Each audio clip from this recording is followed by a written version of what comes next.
أعوذ بالله من الشيطان الرجيم بسم الله الرحمن الرحيم نون والقلم وما يسطرون ما أنت بنعمة ربك بمجنون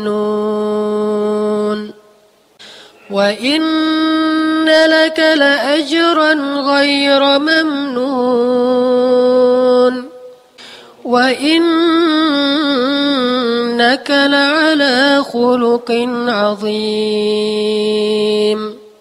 وإنك لعلى خلق عظيم وإنك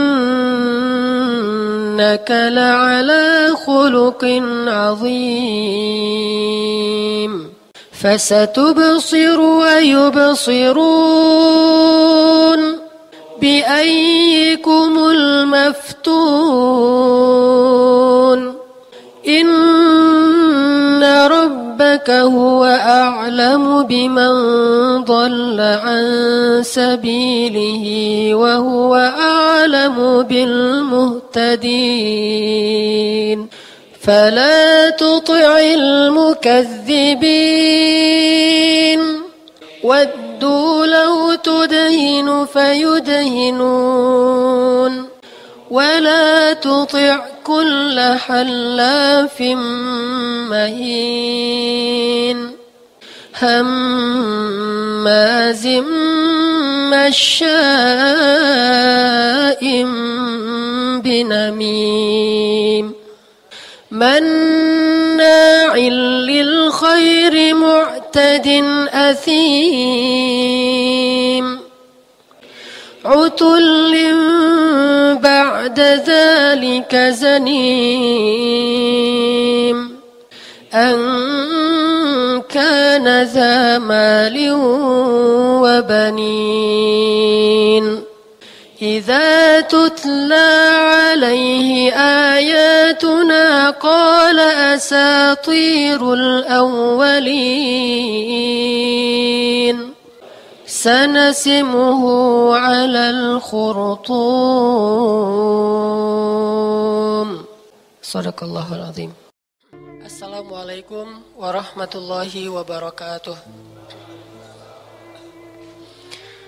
Alhamdulillahirabbil alamin. Nahmaduhu wa nasta'inuhu wa nastaghfiruh. Segala puji dan syukur kepada Allah Subhanahu wa taala atas limpahan nikmat dan rahmatnya kepada kita. Terutama nikmat Allah masih memberi kita hidayah dan iman yang dengan itu mudah-mudahan kita mampu menggerakkan seluruh tubuh kita untuk beribadah dan taat kepada Allah Subhanahu wa taala. Kalau seandainya Allah mencabut satu nikmat ini saja, yaitu nikmat iman, maka apapun yang Allah berikan kepada kita di dunia tetap menjadi sia-sia. Tetapi sebaliknya, kalau Allah berikan nikmat ini saja satu untuk kita dan Allah cabut semua nikmat dunia, tetaplah hidup kita bahagia dan mudah-mudahan menjadi berkah. Ini kalau Allah kasih nikmat iman. Sehingga kita harus selalu mensyukuri nikmat iman, hidayah, hijrah, taubat. Mudah-mudahan dengan kita syukuri nikmat iman ini, Allah akan menambahkan nikmat-nikmat iman berikutnya. La in syakartum la azidannakum atau liyazdadu imanan ma'a imanihim. Supaya bertambahlah iman bersama iman mereka yang sudah ada di dalam hati. Jadi iman itu kayak rezeki, bisa bertambah, bisa berkurang. Dan kalau kita mau imannya bertambah adalah dengan mensyukurinya. Sama seperti rezeki bertambah dengan mensyukurinya. Bentuk syukur terhadap rezeki dengan berbagi. Bentuk syukur dengan iman adalah dengan beramal soleh. Jadi kalau iman kita syukuri dengan taat, beramal soleh, yazdad, iman itu bertambah. Yazdadu bitta'ah wa yanqusu bil ma'siyah. Bertambah dengan ketaatan dan berkurang dengan dosa atau maksiat. Mudah-mudahan kita selalu bertahmid kepada Allah. Kalaupun hari ini merasa mungkin belum mendapatkan tambahan dalam rezeki, tapi setidaknya kita masih diberikan iman oleh Allah Subhanahu wa taala. Dan saya yakin selain nikmat iman, Allah sebetulnya setiap hari memberikan kita nikmat-nikmat yang tidak terhingga jumlahnya. Jadi alhamdulillah ala kulli hal. Kemudian yang kedua, salawat dan salam semoga terlimpahkan kepada kekasih kita, teladan kita, yang bukan hanya dengan ucapan kita memuji-muji beliau, tetapi juga kita berusaha terus meneladani Rasulullah SAW fis sarra wad dharra, dalam keadaan lapang ataupun dalam keadaan sempit, sehingga mudah-mudahan kelak di akhirat kita bisa bertemu dengan Rasulullah SAW. Teman-teman yang dirahmati Allah Subhanahu wa taala, pada malam ini kita akan membahas tentang hubungan akhlak dengan semua tema di dalam agama kita. Ternyata akhlak ini dalam Islam Allah titipkan dalam semua bab. Jadi kita bahas bab apapun dalam agama, dalam kitab-kitab fikih, tafsir, hadis, bab apapun ternyata di dalamnya Allah titipkan nilai-nilai akhlak. Sehingga seolah-olah tidak sempurna suatu urusan dalam agama kecuali urusan itu dibingkai dengan akhlak. Bab akidah ternyata di dalamnya ada akhlak. Bab ibadah ternyata di dalamnya ada akhlak. Bahkan bab jihad sekalipun yang identik dengan kontak fisik ternyata di dalamnya ada akhlak. Bab pribadi, bab keluarga, bab dagang, sampai bab kepada budak, bahkan kepada hewan dan tumbuhan pun ternyata di dalamnya ada akhlak. Bahkan sampai kepada bab marah saja tetap ada nilai akhlaknya. Yang biasanya kalau marah mah udah marah aja, ternyata marah pun di dalam Islam ada bingkai akhlak. Sehingga tetap kita marah, kadang di suatu tempat, di suatu kondisi kita harus marah, cuman marah kita itu tidak boleh kehilangan kendali akhlak. Ini menunjukkan bahwa akhlak ini salah satu di antara tema Islam yang luar biasa pentingnya, sehingga siapapun yang mengabaikan akhlak dalam urusan hidupnya, berarti dia mengabaikan sebagian besar dari ajaran-ajaran Islam. Sama seperti iman, sama seperti ikhlas. Ngelakuin apapun harus ikhlas dan iman. Adegan apapun harus disertai dengan keimanan dan keikhlasan. Aktivitas apapun harus disertai dengan keimanan dan keikhlasan. Maka begitu juga dengan akhlak. Sehingga apapun yang kita lakukan kita harus bertanya, ini nilai moralnya apa? Unsur akhlaknya apa? Dan yang saya maksud dengan akhlak di sini adalah bermanfaat untuk orang lain. Kalaupun tidak bermanfaat untuk orang lain, minimal tidak mengganggu orang lain, tidak menyusahkan orang lain, tidak merugikan orang lain. Jadi kalau nggak bisa dalam satu aktivitas kita kasih manfaat buat orang lain, minimal aktivitas kita ini jangan sampai merugikan atau menyusahkan orang lain. Itulah nilai akhlaknya. Sehingga kita selalu tanya, bahkan kita beribadah pun kita harus tanya, ini ganggu orang lain nggak nih? Sampai beribadah, nanya ini ganggu orang lain gak? Nanti kita bahas dalil ayatnya, dalil hadisnya, cerita-ceritanya. Ternyata di dalam ibadah aja yang kita harusnya tuh cuma mikirin dengan Allah doang. Oh ini kayaknya ibadahnya udah sesuai sunnah nih. Oh ibadahnya nih udah sesuai fikih. Oh ibadahnya nih insya Allah ikhlas. Berarti dengan Allah sudah benar. Masih harus buat satu pertanyaan lagi tentang, ibadah saya ngeganggu orang gak ya? Sampai segitunya coba. Kalau ibadah kita mengganggu orang lain, kita perlu mengkondisikan lagi ibadah kita sampai dia tidak mengganggu orang lain. Baru ibadah itu ibadah yang diridhai Allah SWT. Sebegitu pentingnya pesan atau tema akhlak di dalam bab-bab ilmu agama Islam kita. Maka pada malam ini saya pengen sharing dengan teman-teman hubungan antara akhlak dengan semua bab di dalam agama, mulai dari bab yang paling penting yaitu bab akidah sampai kepada bab yang paling sepele yaitu bab interaksi kita dengan semesta seperti hewan ataupun makhluk yang lain.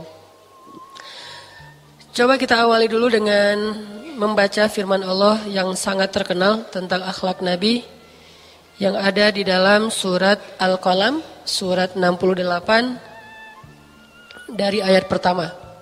Teman-teman bisa buka Al-Quran, surat Al-Qalam, surat 68 dari ayat pertama.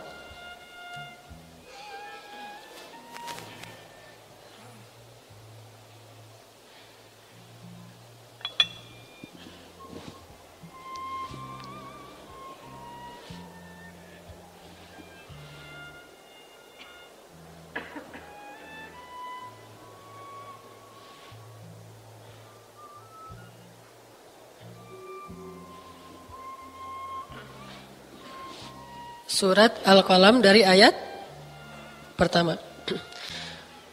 A'udzu billahi minasy syaithanir rajim. Mangga.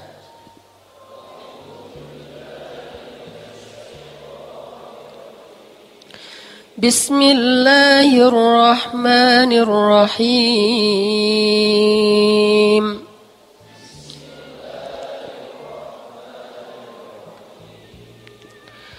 Nun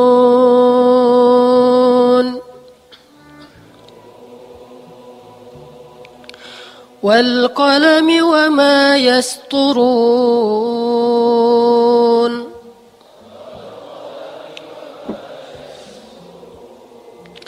Ma anta bi ni'mati rabbika bimajnun.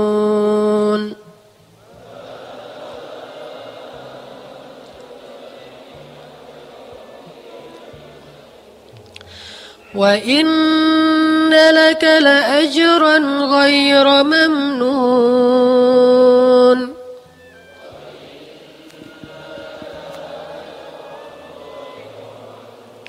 Wa innaka la'ala khuluqin 'azim.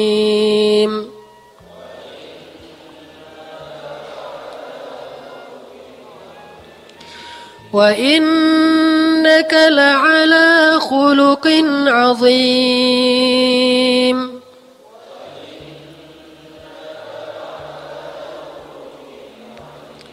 Wa innaka la'ala khuluqin 'azim.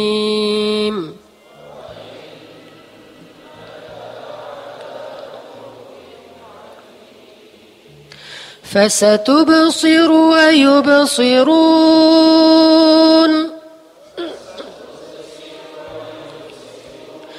بأيكم المفتون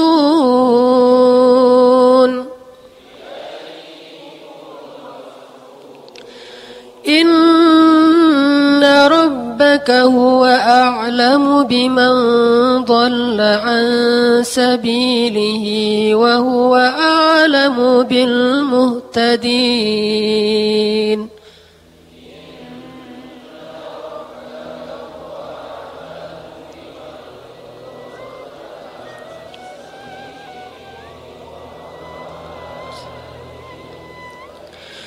فلا تطع المكذبين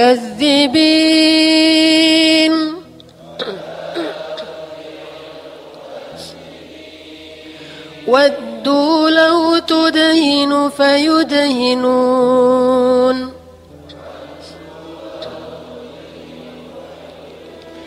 ولا تطع كل حلاف مهين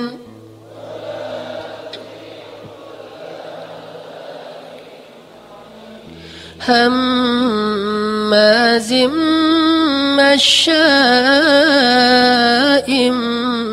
بنميم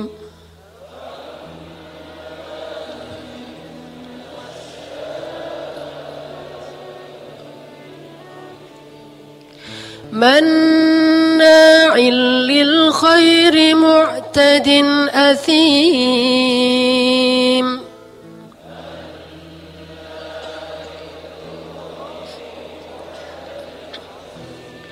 عتل بعد ذلك زنيم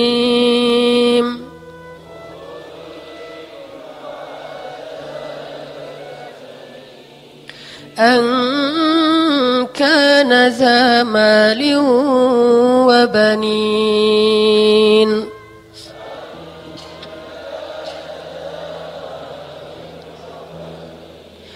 إذا تتلى عليه آياتنا قال أساطير الأولين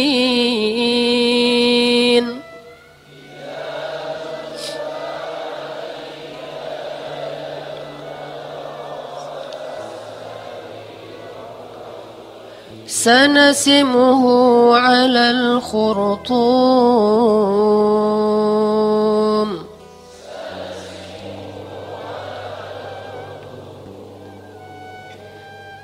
Sadaqallahul azim. Coba teman-teman perhatikan di ayat keempat surat Al-Qalam. Allah Subhanahu wa taala berfirman, "Wa innaka la'ala khuluqin azim." Sesungguhnya engkau wahai Muhammad benar-benar berada atau memiliki akhlak yang luar biasa. Azim. Azim itu menakjubkan. Azim itu istimewa banget, menakjubkan, di atas rata-rata.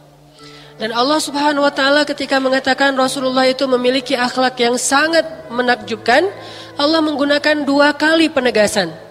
Pertama Allah mengatakan wa innaka, dan sesungguhnya engkau. Kemudian Allah menggunakan huruf lam ta'kid, yaitu la'ala. Padahal Allah bisa saja mengatakan wa innaka ala khuluqin azim, atau wa anta la'ala khuluqin azim. Allah bisa saja memilih salah satu di antara huruf penegasan ini. Bisa bisa la. Tetapi Allah menggunakan dua-duanya sekaligus. Wa innaka la'ala. Seolah-olah Allah mengatakan sesungguhnya engkau benar-benar, tidak diragukan sama sekali, ala khuluqin azim, memiliki akhlak yang luar biasa. Sampai Allah seolah-olah ngomongnya itu dengan penuh ketakjuban. Coba bayangin teman-teman yang dirahmati Allah. Allah saja ketika menjelaskan tentang akhlak Nabi, bahasanya tuh kayak takjub banget gitu. Kayak seorang laki-laki yang sedang memuja perempuan, saking takjubnya dia menggunakan penegasan-penegasan yang sangat banyak. Wah itu luar biasa, itu keren banget, pokoknya keren banget. Sampai ada penegasan suara, panjangnya kalimat. Kalau orang Jawa itu nyebutnya dengan istilah, kalau banter itu kenceng, tapi kalau kenceng banget bianter. Sampai ada bianter, ada bi takkid di situ teh. Orang Sunda ngomongnya gimana? Kalau ada penegasan gitu. Pisan gitu ya. Gitu enggak sih? Pisannya tuh panjang. Jadi mat arid lis sukun. Pisan saking panjangnya. Kalau biasa aja pisan lah gitu ya. Ini mah pisannya mad wajib muttasil. Jadi tidak ada mazhab, kalau wajib muttasil kan semua riwayat membaca panjang. Kalau munfasil ada yang membaca panjang, ada yang membaca pendek. Misalnya ya ayyuhalladzina amanu in tuti'u, itu kan munfasil. Ada yang baca ya ayyuhalladzina amanu in tuti'. Kalau ini enggak ada lagi ikhtilaf. Semuanya bacanya panjang. Pisan. Wah, ini berarti ada banget gitu. Kalau orang Jawa, bianter. Kalau enak tuh orang Jawa bilangnya enak. Tapi kalau enak banget, uena. Jadi ada u-nya dulu. Bukan enak tapi uena. Ini namanya takkid. Dalam bahasa Arab menggunakan huruf in dan kata in dan huruf la. Wa innaka, pakai tasydid, sama kayak Allah bilang ghairil maghdubi alaihim waladdallin.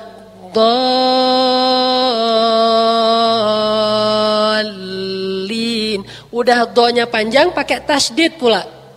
Itu artinya sesat banget. Itu maksudnya gitu. Bukan sesat. Kalau sesat doang dol. Tapi kalau sesat banget dolin. Jadi nggak boleh kita, aduh, saya mah malas buat panjang-panjang, biasa-biasa aja deh. Saya mah orangnya nggak mau berlebihan. Walau dolin, nggak boleh. Karena di situ yang dimaksud sesat banget. Begitu juga dengan ini. Wa innaka la'ala khuluqin azim. Udah ada kalimat azim, ditambah dengan lam, ditambah dengan in. Wah, luar biasa. Jadi Allah kayak lagi takjub banget kepada akhlak Nabi. Allah kan maha hidup. Pernah ngelihat akhlaknya Nabi Adam, pernah melihat akhlaknya Nabi Nuh, pernah melihat akhlaknya Ibrahim, pernah melihat kesabaran Nabi Nuh terhadap istrinya, pernah melihat kesabaran Nabi Ayub dengan penyakitnya, pernah melihat kesabaran Nabi Lut kepada istrinya. Tapi Allah tidak pernah setakjub menggambarkan akhlak Rasulullah sallallahu alaihi wasallam. Kalau Allah mengatakan akhlak nabi-nabi yang lain, Allah enggak seperti ini banget. Ini kelihatan banget. Jadi kayak ada aura takjub dari Allah dengan mengatakan wa innaka la'ala khuluqin azim. Sesungguhnya engkau benar-benar memiliki akhlak yang sangat istimewa. Ini menunjukkan bahwa Allah Subhanahu wa taala sangat cinta kepada Rasulullah. Salah satunya adalah karena Rasulullah ini memiliki akhlak yang paling istimewa. Khuluqin jamaknya akhlak. Memiliki akhlak yang luar biasa. Jadi kalau kita bilang akhlak itu sebetulnya jamak. Kalau satu khuluq. Dan nanti kalau teman-teman perhatikan bahasa Al-Quran dengan tadabbur, kita akan melihat misalnya ternyata di paragraf ini Allah melarang kita untuk taat kepada dua jenis orang. Allah melarang kita untuk taat kepada dua jenis orang. Pertama, jenis orang yang gak boleh kita taati itu ada di ayat ke-8. Fala tuti'il mukadzibin. Jangan taat kepada orang yang mendustakan. Yaitu yang tidak beriman. Jangan taat kepada orang yang tidak beriman. Maksudnya, jangan ikutin orang-orang yang mendustakan agama Allah. Mendustakan ayat-ayat Allah. Mendustakan syariat Allah Subhanahu wa taala. Jangan ikutin mereka. Jangan teladani mereka maksudnya. Udah teladanilah Rasulullah. Jelas-jelas beliau itu hamba Allah, kekasih Allah, utusan Allah yang akhlaknya udah sempurna. Jadi kalian jangan kepancing dan jadi meniru akhlak-akhlak orang yang mukadzibin, yang mendustakan Allah Subhanahu wa taala. Mereka bukan teladan kalian. Jadi jangan tiru mereka, tapi tirulah Rasulullah sallallahu alaihi wasallam. Kalau meniru mukadzibin itu gimana? Sok-sok kritis kalau urusan agama, tapi kurang kritis kalau urusan yang lain.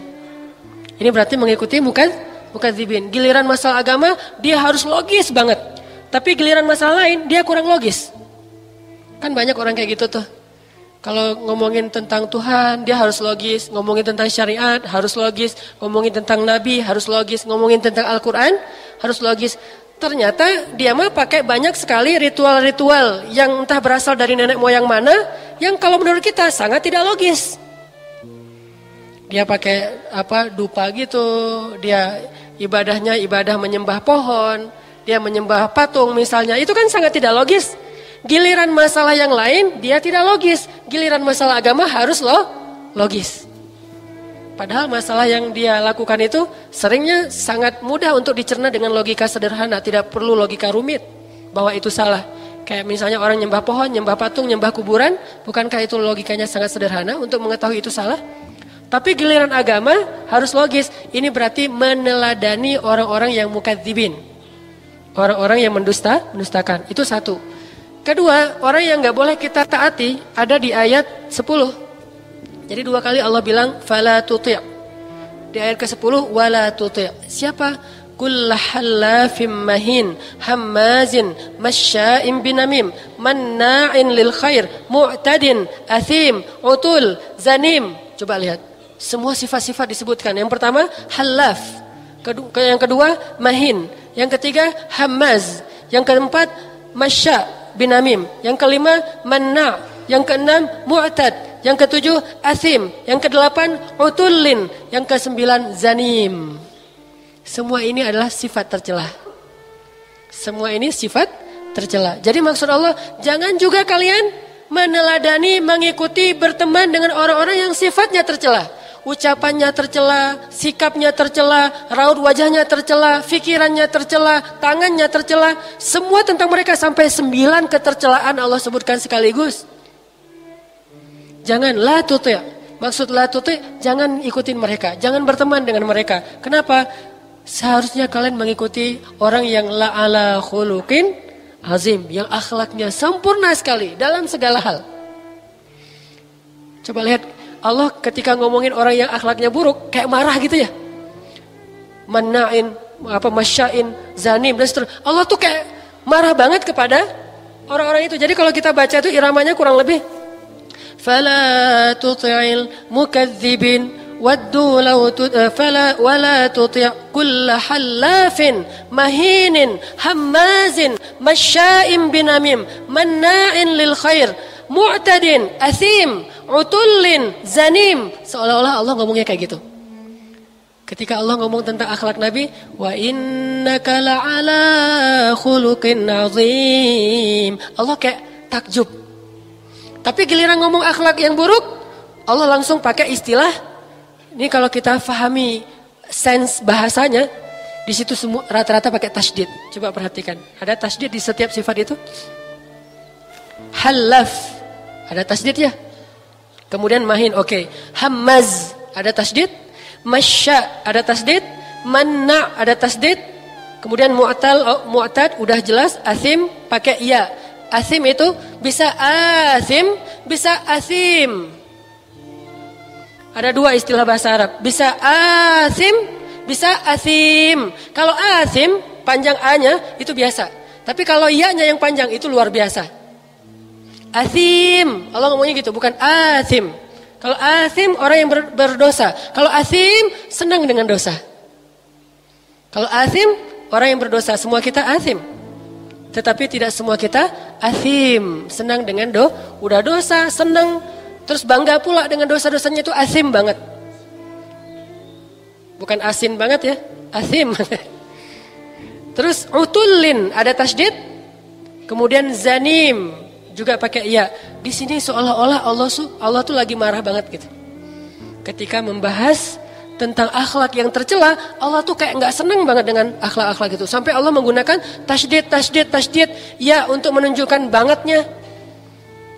Dan Allah katakan wala tuti'. Jangan kalian mengikuti orang yang kayak gitu. Bahkan Allah mengancam di ayat terakhir yang kita baca tadi ayat 16, sanasimuhu 'alal khurtum. Allah pakai bahasa celaan. Allah pakai bahasa kayak dan hanya Allah yang boleh mencela makhluknya. Makhluk tidak boleh saling mencela. Hanya Allah yang boleh mencela makhluknya. Sanasimuhu 'alal khurtum. Apa artinya? Akan kami seret dia dengan menarik apanya? Khurtum, belalainya. Dengan menarik belalainya. Allah tidak menggunakan dengan menarik hidungnya. Kalau hidung itu manusia. Kalau belalai bukan manusia. Saking Allah marah kepada orang yang buruk akhlaknya. Sampai Allah menggunakan istilah yang tidak ada pada diri manusia. Saya tidak menyebutkan apa, yang jelas tidak ada pada diri manusia. Sanasimuhu 'alal khurtum, kami tarik entar belalainya. Bukan Allah bilang kami tarik entar hidungnya. Atau kami jewer telinganya. Atau kami tarik, apa ini? Ya itu, jambangnya. Dulu kan suka gitu kalau nggak kerjain PR, udah ke depan. Kenapa tidak mengerjakan PR? Lembut sih, cuman lembutnya jelek gitu dan menyakiti. Bu, mending ibu daripada narik ini saya, mending ibu udah bunuh aja saya. Jadi muridnya murid baper, murid lebay. Dulu belum ada istilah baper lebay, jadi pada polos aja gitu ya ditarik, maaf bu gitu ya. Coba sekarang bu, jangan gitu dong, mending bunuh saja saya. Ini murid dulu dengan sekarang beda. Sanasimuhu 'alal khurtum, kami tarik belalainya. Bayangin, mana manusia yang punya belalai? Ada manusia punya belalai? Tidak ada. Ini bahasa saking marahnya Allah kepada mereka. Orang-orang yang tercela akhlaknya. Jadi Allah gak suka banget orang yang tercela akhlaknya. Allah, malaikat itu sangat senang duduk bersama orang yang akhlaknya mulia. Dan malaikat itu akhlaknya luar biasa loh. Saya pernah ceritakan dulu ketika malaikat datang tolabul ilmi, mengajarkan ilmu, malaikat Jibril, kemudian duduk di depan Nabi, pakaiannya putih, sorbannya putih, semuanya rapi, wangi, tidak ada bekas-bekas perjalanan jauh. Dan beliau duduk di depan Rasulullah, kemudian bertanya kepada Rasulullah, kemudian melekatkan lututnya dengan lutut Rasulullah. Akhlak, bukan teriak-teriak dari jauh. Begitu tingginya akhlak malaikat Jibril alaihissalam. Begitu juga ketika Jibril datang ke rumah Khadijah. Dan waktu itu belum ada ayat hijab sebetulnya, masih di Mekah. Kan ayat hijab turunnya belakangan. Nah ternyata ketika Jibril datang berkunjung ke Rasulullah waktu itu masih ada rumah Khadijah. Jibril nggak langsung mau masuk aja. Kan malaikat gampang tinggal tembus tembok kan ya. Kayak jin dan jun atau tuyul mbak yul gitu kan. Tinggal tring tembus tembok kan gampang tuh. Kenapa malaikat Jibril tidak menembus tembok? Padahal malaikat Jibril pasti bisa nembus tembok. Karena memuliakan perempuan. Memuliakan Khadijah. Jadi malaikat Jibril tetap tok tok tok. Ketuk pintu. Udah ketuk pintu, assalamualaikum. Belum terdengar suara assalamualaikum. Dan malaikat Jibril by the way, ketika ketuk pintu, beliau menghadap membelakangi pintu, bukan menghadap ke arah pintu. Jadi kalau kita ketuk pintu, jangan gini. Malaikat Jibril itu ketuk pintu by the way-nya gini. Assalamualaikum. Takutnya yang buka Khadijah dan ternyata belum siap, gak sengaja ngelihat aurat dan itu membuat dia malu sehingga ketuk pintunya membelakangi. Padahal malaikat Jibril juga kalau mau pakai tembus pandang juga bisa kan ya? Orang matanya malaikat beda dengan mata kita. Teknologi kita aja bisa bikin tembus pandang dinding, apalagi teknologi malaikat. Tapi malaikat waktu itu nggak mau pakai teknologi tembus pandang. Dia mau pakai teknologi manusia aja. Yang nggak bisa ngelihat ke balik dinding. Assalamualaikum. Terus ketika Nabi buka, waalaikumsalam. Oh, Jibril masuk. Apa pertanyaan Jibril coba? Apakah Khadijah sudah menutup aurat? Apakah Khadijah sudah berhijab? Apakah Khadijah sudah siap? Kalau enggak, Jibril enggak mau masuk. Saking memuliakan ini akhlak. Makanya Allah, malaikat, dan juga orang-orang soleh sangat cinta kepada orang yang punya akhlak tinggi. Walaupun mungkin ibadahnya biasa-biasa aja. Hanya sebatas yang wajib. Walaupun ilmunya pas-pasan. Tetapi saya yakin sekali dari pemahaman beberapa buku dari ulama, ternyata akhlak yang tinggi itu menunjukkan kedalaman ilmu seseorang. Sempurna akhlaknya. Dan Allah terlihat sekali di dalam paragraf ini betapa takjub kepada sosok yang akhlaknya tinggi dan betapa marahnya kepada orang-orang yang akhlaknya tercela. Sampai Allah ngomongin mereka itu kayak gemeteran gitu. Saking Allah marah sampai kayak tasdid semua jadi kayak gemeteran gitu kayak ngomongnya. Kalau tentang akhlak yang buruk. Tapi kalau ngomongin akhlak yang baik, Allah tuh kayak berbunga-bunga. Wah, wa innaka la'ala khuluqin azim. Luar biasa akhlaknya. Sehingga siapapun yang ingin dicintai oleh Allah yang Maha Rahman, milikilah sifat Rahman. Dicintai oleh Allah yang Maha Rafiq, milikilah sifat Ar-Rifq, yang memiliki akhlak yang mulia. Nah sekarang kita bahas teman-teman hubungan, ini tadi poin pertama mah tentang pentingnya akhlak dalam Islam. Sebegitu pentingnya sampai Allah kayak menunjukkan ekspresinya dalam ayat-ayat Al-Quran. Makanya ketika kita mentadaburi Al-Quran itu kita akan melihat ada aura ekspresi dengan menggunakan huruf-huruf tertentu atau kaidah-kaidah tertentu dan itu sense itu nggak akan didapatkan dengan terjemah. Itulah pentingnya belajar bahasa Arab. Kalau kita ngerti bahasa Arab kita wah jadi gitu. Tapi kalau baca terjemah oh gitu doang. Kalau kita baca bahasa Arab asli dan kita paham, kita akan bilang wah luar biasa nih, wah gitu ya. Atau kalau orangnya soleh, masya Allah gitu kan? Karena tahu sense-nya. Tapi kalau baca terjemah flat, kayak datar aja nggak ada ekspresi apa-apa. Karena terjemah, coba bayangin kalau ada tasydid kayak tadi, ada ya tambahan, nggak bisa ngomongin apa-apa ya. Masa terjemahannya orang yang berbuat dosa dalam kurung banget, kan susah kan ya? Jadi bahasa Arab tidak bisa diwakili dengan terjemah. Sehingga kita jadi tahu ada kayak aura-aura ekspresinya Allah di dalam huruf-huruf dan kata-kata di dalam Al-Quran. Kita bahas yang pertama hubungan atau akhlak di dalam akidah. Ternyata dalam akidah aja itu ada titipan akhlak. Di antara contoh akhlak dalam akidah itu adalah coba teman-teman buka surat Al-An'am ayat 108. Ini contoh akhlak dalam akidah. Surat Al-An'am ayat 108.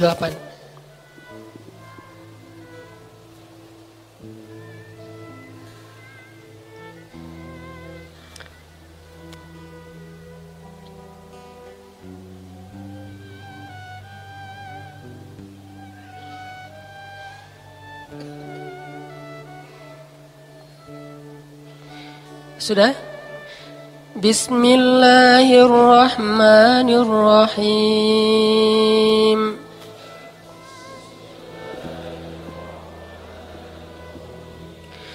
ولا تسبوا الذين يدعون من دون الله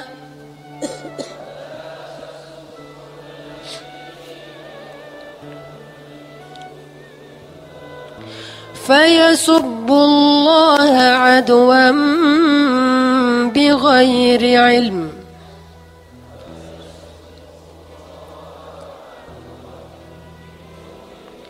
كذلك زينا لكل أمة عملهم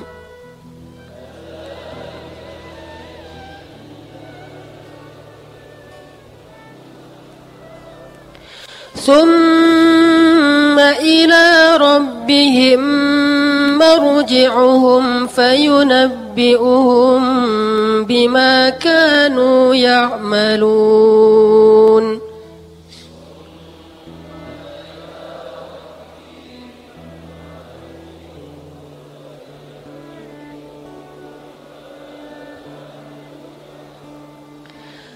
Dan janganlah kalian mencela sembahan-sembahan yang mereka sembah selain Allah. Sembahan-sembahan itu benar apa salah? Salah. Menyembah patung, menyembah nenek moyang, menyembah batu, apapun selain Allah nggak ada yang benar kan ya? Karena satu-satunya sembahan yang berhak la ilaha illallah, cuma Allah doang yang ma'bud atau yang ilah, yang pantas disembah. Selain itu tidak ada yang pantas disembah. Semuanya salah, semuanya syirik, semuanya batil, semuanya keliru. Tetapi meskipun salah, keliru, nggak benar, Allah mengatakan la tasubbu, jangan celah. Jangan mencela Tuhan-Tuhan yang mereka sembah. Allah bahkan nggak menyebut Tuhan, sembahan-sembahan. Jangan mencela sembahan-sembahan mereka. Misalnya kita bikin karikatur mencela dewa-dewa orang agama lain. Itu nggak boleh malah dalam Islam. Kalau sembahan mereka aja nggak boleh dicela, padahal jelas-jelas nggak ada, jelas-jelas salah, apalagi yang menyembahnya. Kalau yang menyembahnya belum tentu selama-lamanya dia kayak gitu. Bisa jadi suatu saat dia akan dapat hidayah, kemudian menjadi seorang hamba Allah. Itu apalagi lebih nggak boleh lagi dicela. Bahkan sembahannya aja nggak boleh dicela. Wala tasubbu, janganlah kalian mencela sembahan-sembahan yang mereka sembah selain Allah, karena nanti mereka akan mencela Allah bukan melampaui batas. Itu terjemahannya keliru. Aduan itu karena bermusuhan, karena terpancing. Jadi gara-gara kalian mencela Tuhan mereka jadi marah, akhirnya mencela Allah dan mereka tidak tahu. Bahasa Allah mereka tidak tahu. Demikianlah kami jadikan setiap umat itu menganggap baik perbuatan mereka. Bagi agama lain menurut mereka apa yang mereka lakukan baik atau salah? Baik. Karena Allah biarkan seperti itu, setiap umat itu memandang baik perbuatan mereka walaupun salah. Kemudian kepada Tuhan merekalah mereka kembali, lalu Dia memberitahukan atau menghisap kepada mereka apa yang dahulu mereka kerjakan. Ini jelas bab akidah. Dalam bab akidah aja ada akhlak, jangan mencela. Udah aja ngasih tahu bahwa Allah itu maha benar, bahwa Tuhan yang kalian sembah itu salah, tapi jangan memperolok-olok Tuhannya. Mengatakan Tuhan kalian itu salah, boleh, tapi memperolok-olok Tuhan itu tidak boleh. Ini akhlak yang luar biasa dalam Islam, bahkan dalam bab yang kayaknya agak-agak nggak nyambung dengan akhlak, tapi ternyata nyambung juga, ada juga nilai akhlak, yaitu di dalam bab akidah. Nanti kita bahas lagi dalam bab-bab yang lain, unsur-unsur akhlak dan juga teladan dari Rasulullah SAW dan prakteknya dalam kehidupan kita, insya Allah setelah selesai sholat Isya. Bismillahirrahmanirrahim. Teman-teman yang dirahmati Allah Subhanahu Wa Taala, tujuan dari pembahasan kita pada malam ini adalah gimana cara kita selalu menimbang-nimbang unsur akhlak dalam setiap aktivitas kita. Bahkan termasuk dalam masalah akidah kita dan juga ibadah kita. Kalau muamalah sudah pastilah ya. Muamalah kan emang hablum minan nas, hubungan dengan manusia. Udah pasti harus ada unsur akhlaknya. Tapi ternyata yang hablum minallah juga, yang hubungannya kita dengan Allah aja, di dalamnya ternyata juga ada unsur akhlak. Sehingga kita selalu coba menimbang-nimbang, jangan sampai gara-gara akidah kita kehilangan akhlak. Gara-gara ibadah kita kehilangan akhlak. Dan gara-gara pengen menjadi orang yang secara muamalah itu eksis, juga kehilangan akhlak. Jadi gara-gara akidah kehilangan akhlak banyak. Salah satunya tadi, begitu semangat akidahnya tinggi, akhirnya mencela Tuhan-Tuhan yang tidak benar dari sembahan-sembahan orang lain misalnya. Ini kan gara-gara semangat tinggi. Dia la ilaha illallah, tidak ada Tuhan yang patut disembah selain Allah, berarti semua ini tidak patut disembah. Maka saking semangatnya dia celah satu-satu. Dia bikin karikatur, dia bikin kalimat-kalimat, caption, komen, apapun yang sifatnya mencela sembahan-sembahan orang lain. Ini saking semangatnya. Benar semangat itu, tapi salah karena tidak dibingkai dengan akhlak. Jadi ada orang gara-gara akidah kehilangan akhlak, ada. Ada juga yang gara-gara ibadah kehilangan akhlak. Ini lebih banyak. Gara-gara ibadah kehilangan akhlak, ini lebih banyak lagi. Terutama kalau teman-teman pergi umroh dan haji. Ini kan ibadah yang luar biasa ya. Tapi justru saking pengen taatnya, saking pengen dapat fadilah yang besar, malah mengabaikan unsur-unsur akhlak. Ini banyak sekali. Dan juga dalam mencari keutamaan dalam muamalah, pengen eksis, pengen banyak followers, pengen bikin heboh, pengen terkenal, pengen kaya, pengen banyak teman, akhirnya juga kehilangan unsur akhlak. Ini yang kita hindari. Jadi tujuan dari pembahasan kita malam ini yang humanity dan morality adalah coba kita selalu menimbang-nimbang dua hal dalam aktivitas hidup kita. Satu, ini berpahala gak di sisi Allah? Itu yang pertama kita tanya. Yang kita lakukan ini berpahala gak di sisi Allah? Setelah kita bertanya itu, kemudian pertanyaan kedua, ini bermanfaat gak untuk orang lain? Kalau gak ada manfaat, minimal ini ganggu orang lain gak sih? Menzalimi orang lain gak sih? Nyusahin orang lain gak sih? Minimal itu. Berpahala gak di sisi Allah? Oke, berpahala, alhamdulillah. Berarti ada satu pertanyaan lagi nih. Belum tentu juga yang kita anggap berpahala ternyata udah benar. Pertanyaan kedua supaya lebih utuh, tanya, ini ada manfaatnya enggak untuk orang lain? Kalau enggak ada, tanya lagi, atau minimal ngerugiin orang lain enggak? Nyusahin orang lain enggak? Kalau enggak ada, maka insya Allah ini sudah sempurna. Dua hal ini harus jadi pertimbangan kita. Ini pola pikir yang sangat sederhana, tetapi ini terus dipakai dalam kondisi apapun. Termasuk dalam dakwah. Kita berdakwah nih, ini berpahala enggak ya? Insya Allah, namanya berdakwah kan ya? Insya Allah, namanya orang berdakwah, siapa yang menunjukkan kepada jalan kebaikan, maka dia dapat pahala dari orang yang melakukan kebaikan. Sampai Nabi mengatakan, jika ada orang yang Allah beri hidayah lewat kamu, itu lebih baik daripada dunia dan seisinya. Lebih baik daripada dunia dan seisinya. Berpahala, tapi tanya dulu, pertanyaan kedua. Dakwah ini memang berpahala, tapi dakwah saya ini bermanfaat gak buat orang lain? Jangan-jangan kita berdakwah bukan bermanfaat, malah memecah belahkan. Belum tentu yang berpahala itu bermanfaat, karena bisa jadi yang berpahala kalau ditempatkan di satu tempat yang tidak layak atau tidak pantas, tidak pada tempatnya, maka itu justru mengurangi manfaat, bahkan memunculkan mudarat, malah memecah belahkan. Kayak kita nge-broadcast hadis, hadisnya sahih tapi pemahamannya dhaif. Ini banyak nih. Saya pernah bilang hadis dhaif dengan pemahaman sahih itu lebih aman daripada hadis sahih dengan pemahaman dhaif.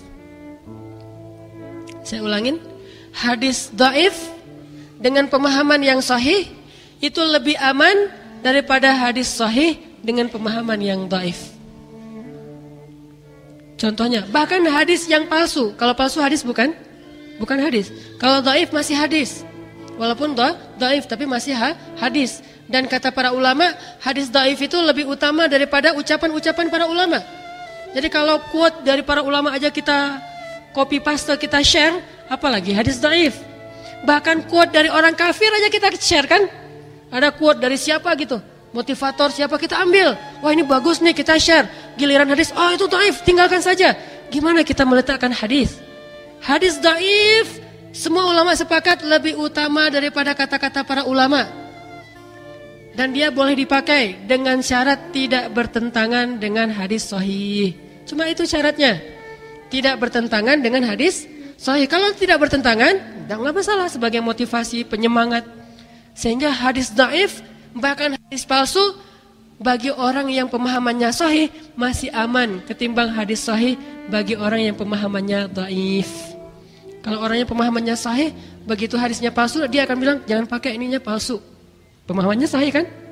Hadisnya dhaif, oh nggak apa-apa kita pakai karena nggak bertentangan dengan hadis sahih. Lagian ini juga baik, bagus.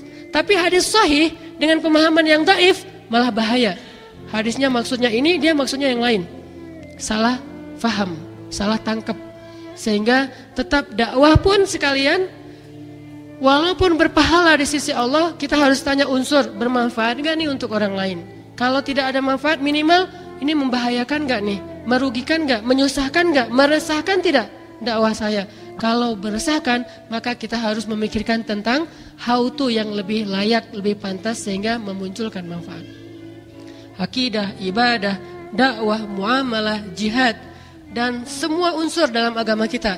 Di dalamnya harus selalu kita tanya, ini ada manfaatnya enggak ya? Kalau enggak ada manfaatnya, tapi minimal manfaatnya mungkin buat kita sendiri, enggak ada manfaat buat orang lain. Maka minimal kita bertanya, tapi ganggu orang enggak ya? Itu. Ini baru akhlak. Ini nyusahin orang enggak ya? Ini bikin dia sedih enggak ya? Apalagi ke orang tua. Kadang-kadang kita berdakwah, dalil-dalil kita sih benar. Cuman gara-gara dalil-dalil itu bikin orang tua kita sedih dan terluka. Berarti bukan dalilnya yang salah. Kearifan, kebijaksanaan dan akhlak kita yang salah dalam membawa dalil-dalil yang benar. Sehingga Ali bin Abi Thalib menyebutnya dengan istilah kalimatul haq urida bihal batil. Kalimat yang benar tetapi difahami secara batil. Selalu harus tanya unsur ini, unsur akhlak setelah unsur iman dan akidah. Pastinya iman dan akidah nomor 1, nggak pernah tergantikan. Tapi bukan berhenti di situ aja, harus disempurnakan dengan bertanya unsur akhlaknya ada nggak nih yang positif. Kalau nggak positif pun minimal nggak negatif deh. Ya flat gitu aja, nggak bermanfaat juga, nggak ngerugiin juga, cuma buat diri sendiri masih aman. Akidah. Janganlah kalian mencela sembahan-sembahan mereka sehingga mereka jadi marah lalu mencela Allah tanpa mereka fahami. Ini akhlak. Nanti ada lagi hadis atau ayat juga ada misalnya la ikraha fiddin. Enggak boleh maksa-maksa dalam urusan agama. Bayangin dalam urusan agama, bukankah Allah mengatakan innad-dina 'indallahil Islam.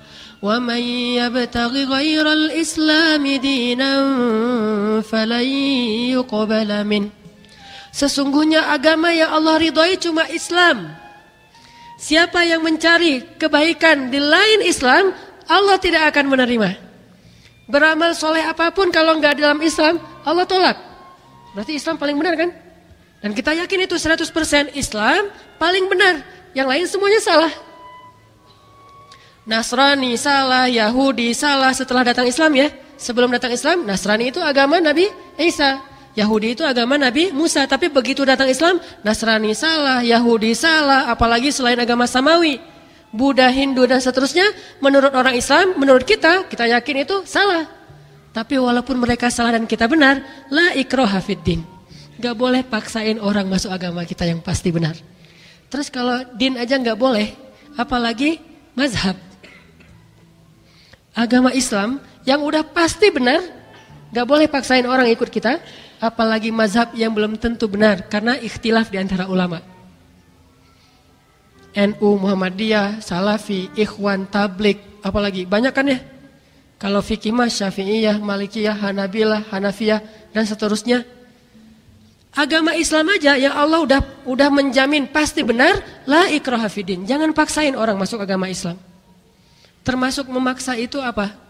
Kalau ada orang non muslim sakit atau miskin, lapar, minta makan kepada kita, mau berobat dan minta bantuan kepada kita, terus kita mau bantu dia dengan memberi syarat, Pak masuk Islam baru saya bantu. Kalau Bapak nggak masuk Islam saya nggak akan bantu. Itu termasuk ikrah. Ulama mengatakan itu termasuk maksa, nggak boleh kayak gitu. Kalau mau bantu, bantu aja.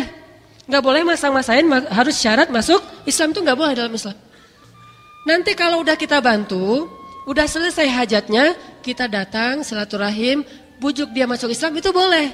Tapi tidak menjadi syarat membantu, nggak boleh. Kalau agama lain memperlakukan kita kayak gitu, mereka bukan teladan kita, sehingga kita tidak perlu meniru mereka. Kalau agama lain kan beberapa ada yang model dakwahnya itu membantu dengan syarat tanda tangan pindah agama kan ya. Ada orang sakit, muslim, miskin gak sanggup berobat, datang dia, Pak saya bantu ya semuanya gratis, tapi Bapak tanda tangan pindah agama. Itu mereka, dan mereka bukan teladan kita, sehingga tidak perlu kita tiru. Wah mereka kok boleh kayak gitu, masa kita gak boleh? Mereka bukan teladan kita, teladan kita Rasulullah SAW.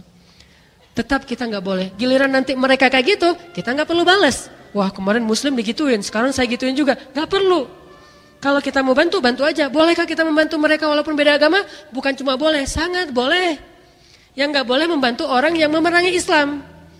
Bukan orang yang beda agama dengan Islam, tapi memerangi Islam. Seperti orang Syiah di Suriah misalnya, seperti orang Yahudi Bani Israel di Israel misalnya, itu memerangi Islam, gak perlu dibantu. Tapi kalau yang berbeda agama dan tidak memerangi Islam, namanya kafir zimmi, bukan kafir harbi. Zimmi itu artinya dijamin. Zimmah, orang Arab pasti ngerti banget istilah zimmah. Dijamin, hidupnya dijamin, hartanya dijamin, darahnya dijamin, kesejahteraannya dijamin, dilindungi zimmi itu. Sehingga bahkan menjadi kewajiban kita kalau kita mampu nolong dia, untuk menolong dia. Gak boleh dalam Islam, lihat unsur akhlaknya, la ikrah. Terus kalau gitu gimana caranya? Bujuk. Orang yang sedang dibujuk hatinya untuk masuk Islam disebut mu'allaf.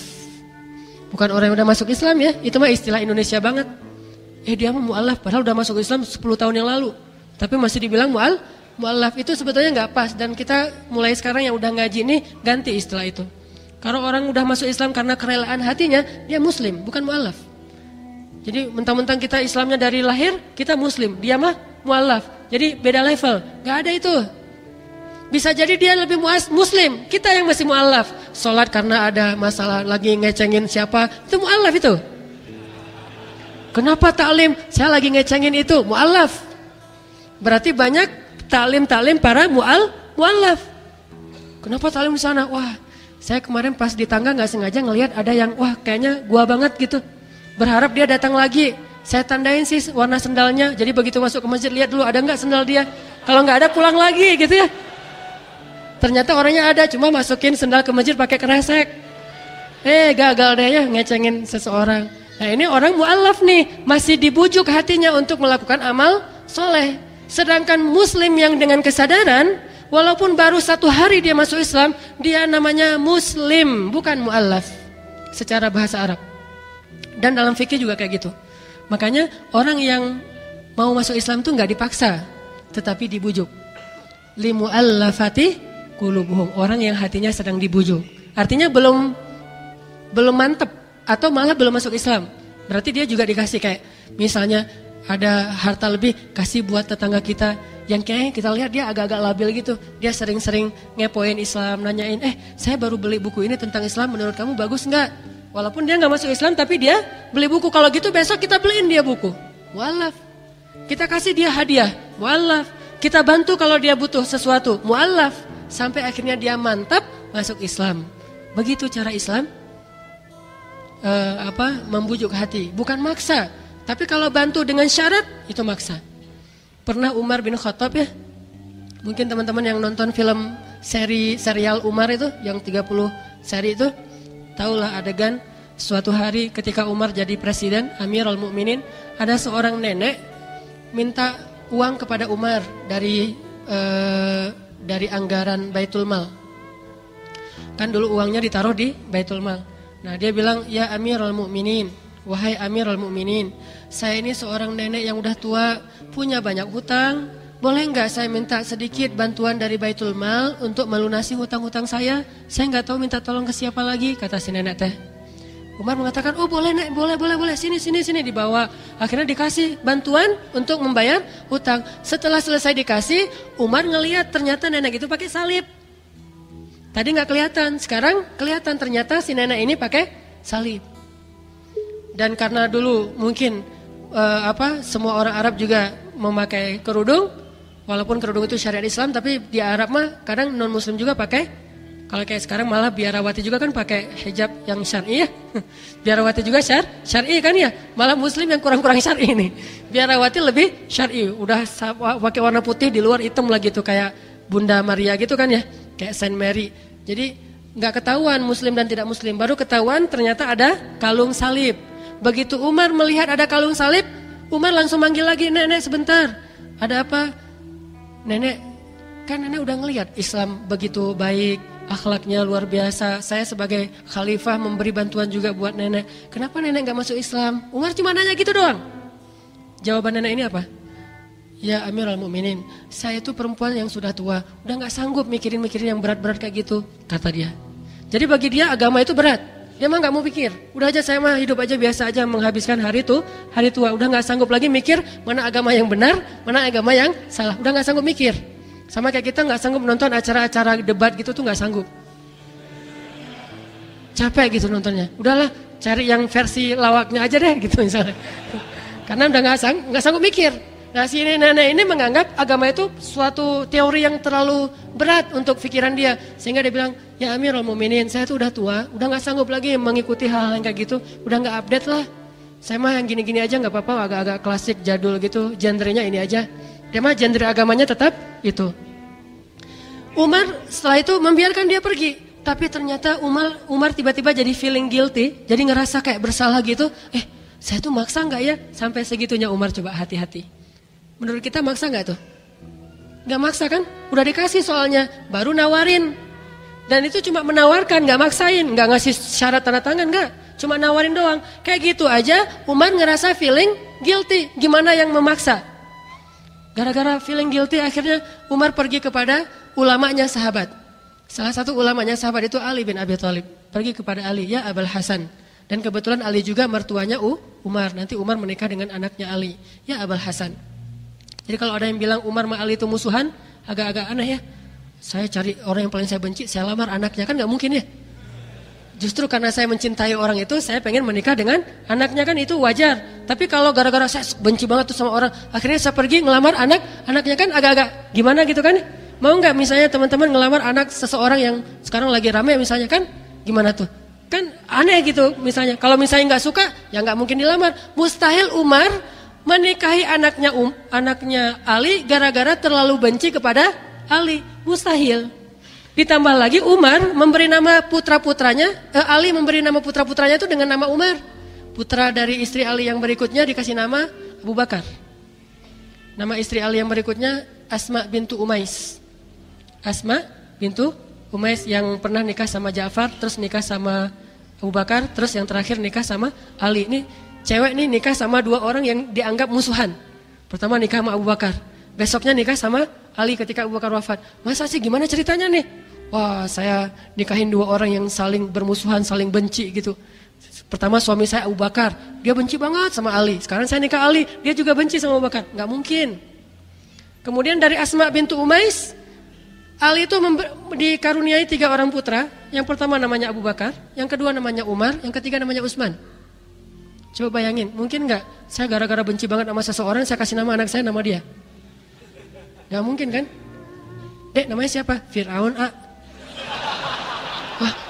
Fir'aun kenapa? Soalnya bapak saya mah benci banget sama Fir'aun, makanya saya dikasih nama Fir'aun. Kan mustahil kan? Gak mungkin. Adik namanya siapa? Namrud. Anak pertama Fir'aun, anak kedua Namrud, anak ketiga Dajjal. Wah, mustahil kan ya? Gimana ceritanya? Saking bencinya nih. Saya pokoknya benci banget sama Dajjal. Kalau saya punya anak laki-laki, saya kasih nama untuk Dajjal. Biar saya terlalu teringat dengan Dajjal. Hei Dajjal gitu.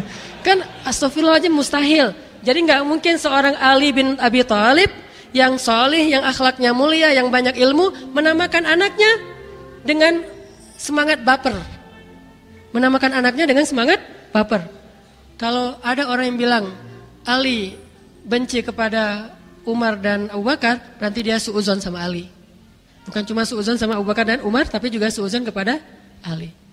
Jadi melenceng, balik lagi deh. Intinya yang mau disampaikan akhlak ya. Intinya jaga akhlak dalam semua unsur. Termasuk masalah nggak boleh maksain orang masuk Islam. Padahal Islam itu udah pasti benar. Terus ada lagi hadis, man kana yu'minu billahi wal yaumil akhir falyukrim dhaifah. Wa man kana yu'minu billahi wal yaumil akhir falyukrim jarah. Siapa yang beriman, ini bab akidah nih. Siapa yang beriman kepada Allah dan hari akhir, akidah nih. Rukun iman. Siapa yang beriman kepada Allah dan hari akhir, hendaklah memuliakan tamu, akhlak. Dan siapa yang beriman kepada Allah dan hari akhir, hendaklah memuliakan tetangga, akhlak. Ternyata akhlak dengan iman itu hubungannya sangat dekat dengan akidah. Bahkan ciri orang beriman, akhlak. Ciri orang akidahnya baik, dengan tetangganya baik. Ciri orang yang akidahnya baik, dengan tamunya baik. Apalagi dengan orang tuanya, apalagi dengan keluarganya, dengan pasangannya, dengan gurunya. Mustahil dia akhlaknya buruk. Mustahil dia beriman kalau akhlaknya buruk, mustahil. Pasti ada masalah dengan keimanannya. Makanya Nabi mengatakan, man kana yu'minu billahi wal yaumil akhir falyukrim. Ikram itu bagian dari akhlak. Ini hubungan akidah atau iman dengan akhlak. Kemudian sekarang kita bahas hubungan ibadah dengan akhlak. Yang paling terkenal mah hubungan ibadah dengan akhlak itu ayat innas sholata tanha anil fahsya wal munkar. Teman-teman tahu bedanya fahsya dan munkar? Sama-sama dosa nih. Fahsya itu dosa, munkar itu dosa. Bedanya apa? Kalau fahsya itu dosa yang menghinakan diri sendiri, itu fahsya. Yang menghinakan diri sendiri. Kalau munkar, dosa yang merugikan orang lain, itu munkar. Makanya ta'muruna bil ma'ruf wa tanhauna 'anil munkar, bukan wa tanhauna 'anil fahsya. Gimana melarang diri dari dosa? Enggak. Kalau diri sendiri mah belajar memperbaiki. Kalau orang lain mencegah. Makanya ada dosa fahsya, ada dosa munkar. Kalau dosa fahsya merugikan diri sendiri, menghina diri sendiri, merendahkan diri sendiri, itu fahsya. Kayak misalnya minum khamar, itu fahsya. Orang lain gak rugi sebelum dia menjadi pengganggu masyarakat. Kalau cuma minum khamar terus jadi ketiduran di jalan sendiri di trotoar karena teler gitu, itu fahsya. Tapi kalau udah mengganggu orang lain, membunuh, mencuri, merampok, atau orang yang teler kemudian ganggu orang di jalan dan seterusnya, itu namanya mungkar. Kedua-duanya kerusakan moral. Sehingga sholat harusnya memperbaiki moral. Hubungan ibadah dengan akhlak. Jadi kalau akhlak kita belum baik, pasti sholat kita belum benar. Belum sempurna. Ternyata benarnya sholat itu jangan hanya diukur dari angle fikih. Fikihnya sih udah sholat dengan sifat sholat Nabi banget tuh. Secara fikih, sholat kita tuh sifat sholat Nabi. Takbirnya, wah yakin banget gitu. Sampai niat aja tuh gak jadi, belum. Berkali-kali gitu, saking pengen bener sholatnya ya. Orang udah selesai Al-Fatihah, dia harus niat dulu belum beres-beres. Pas Allah. Berat banget. Jadi dia takbir itu kayak orang lagi tenaga dalam gitu deh. Udah lama. Saking teliti dalam urusan, dan kita husnuzan orang kayak gini berarti insya Allah dia mah sangat menghargai Allah dan sangat hati-hati berhadapan dengan Allah, dan itu mah pilihan masing-masing. Kalau saya nggak kayak gitu, bukan berarti saya lebih baik dari dia. Cuman kadang-kadang saya juga agak lucu gitu. Di sebelah saya ada yang kayak gitu, saya jadi lagi sholat. Jadi sholat saya nggak benar gara-gara kayak gitu tuh. Allahu Akbar. Saya sok-sok cool gitu sholatnya ya. So sick gitu kan ya. Allahu Akbar. Terus sebelah Allah. Batal deh gua sholatnya. Atau di sebelah pas tahiyat. Wah, jadi ramai kan. Padahal itu sunnah. Ada yang mazhabnya gini-gini, ada yang mazhabnya sekali-kali doang. Sesuai dengan denyut nadi gitu deh. Oh, berarti dia tenang sholatnya. Ada Wah, ada yang kayak gitu. Ada yang sekali terus naik udah segitu aja. Ada yang gini terus gini. Ini mah terserah fikih lah itunya. Saya nggak tahu juga mana yang paling benar. Cuma saya ngambil yang salah satunya gitu. Tapi ada juga kadang-kadang sampai bunyi tok tok tok tok tok. Wes, dahsyat nih, semangat banget nih, luar biasa. Ini namanya fikih, nggak masalah. Mau dia gini-gini, mau dia gini doang, mau dia gini, mau gini. Yang penting bukan gini kan ya. Salat wis red gitu ya. Apa killing it, so sick kalau anak-anak surfing mah. Wis so sick man. Wis salat gini. Kan yang penting keren Ustaz. Salat kan menghadap Allah yang enggak boleh. Nauzubillah, apalagi kayak gini kan ini atau gini. Ini nauzubillah. Ada yang wis ini salat pangrok gitu. Wis enggak boleh. Tetap aja gini, tinggal masalah ini aja doang. Mau berapa kali. Itu fikih. Udah sempurna, udah ininya sempurna, udah takbirnya udah keren banget, meletakkan tangan. Kalau di Saudi itu ada yang kayak gini, ada yang kayak gini, ada yang kayak gini, ada yang sampai begini. Wah, ini kan mazhab nih, semuanya serius dalam urusan fikih teh. Ada yang Allahu Akbar, santai bro. Jadi salatnya Wallace. Ada yang Allah, pas dia di atas pusar kan ya. Kalau ada yang kakak saya tuh kalau sholat tuh gini. Wis. Kayak mau apa gitu ya. Kok gitu Kak? Enggak, sakit jantung saya. Ada yang kayak gitu. Saking telitinya dalam fikih. Ini insya Allah masing-masing punya dalil dan kita hargain. Cuman satu hal, jangan menganggap bahwa itu sudah sempurna kalau secara fikih sudah benar. Lihat dulu efeknya kepada akhlak.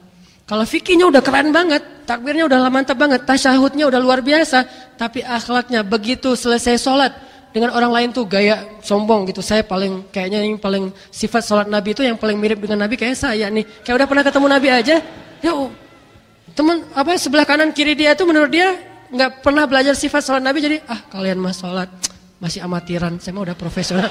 Sholat amatiran, dia yang pro gitu ya, sholat pro mah gini nih, sholat pro nih. Lihat orang pro mah biasanya santai tapi benar. Kalau yang amatiran heboh sendiri tapi nggak benar gitu kan. Amatiran mah gitu ya. Ini sombong. Berarti sholat dia belum sempurna karena tidak memperbaiki akhlak. Apalagi kalau ada orang tua, kan ada mazhab orang tua ya, mazhab klasik gitu deh. Kalau lagu mah yang hujan turun gitu ya. Itu mazhab klasik gitu orang-orang tua. Nah ada yang mazhab yang hujan turun lagi di bawah payung hitam. Ternyata habis sholat. Biasanya mungkin kalau orang dulu menganggap memang bukan fikih, tetapi kayak budaya yang positif lah ya, salaman kanan kiri. Dia karena ngerasa saya kan udah banyak baca hadis, saya mah sunnah banget lah. Begitu ada yang orang tua gini, malah orang tuanya kakek-kakek usia 70 tahun, dia masih 17 tahun, yang satu 70 tahun, dia 17 tahun gaya.